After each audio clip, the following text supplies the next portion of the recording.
The European Union sends a clear message of unity to Kyiv, agreeing to boost military defense spending. We are very thankful that we are not alone, and these are not just words, we feel it. The trade war eases for now. U.S. President Trump temporarily suspends tariffs on some goods from Canada and Mexico. And the public hears from Pope Francis for the first time since his hospitalization with pneumonia. The daughter of the convicted French rapist Dominique Pellicot has sued her father for rape. Caroline Darian says he repeatedly raped and abused her, having first sedated her. The alleged crimes cover a period from 2010 to 2020.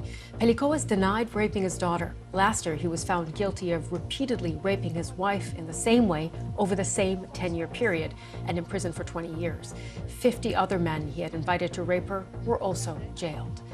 The subject of the popular podcast serial, Adnan Syed, will not spend any additional time in prison. This comes after his conviction for the 1999 murder of his ex-girlfriend Hae Min Lee was reinstated. That case garnered international attention when questions about his conviction were raised in the podcast. His conviction was originally thrown out in 2022, but was reinstated on appeal. The judge sentenced him to time served with 5 years of probation. And the United Nations says it's releasing $110 million to compensate for what it called a brutal cut in global aid, but it added billions more would be needed. It follows the Trump administration's decision to end most funding. The UN humanitarian chief warned that needs didn't disappear for countries battered by conflict, climate change, or economic turmoil.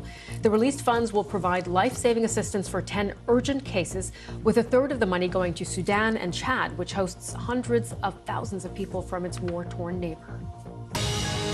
Torrential rain and high winds hit Australia's east coast ahead of the arrival of the first cyclone in decades. Security forces have been deployed in Syria's capital, Damascus, and several other cities after gunmen ambushed a Syrian police patrol on Thursday.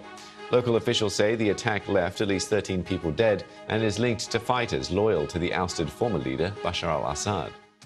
Scientists have discovered a genetic source of the tendency to overeat in many Labradors and people. Researchers from the University of Cambridge found that changes in a particular gene in both dogs and humans alter the chemical signals that tell our brains when we're full.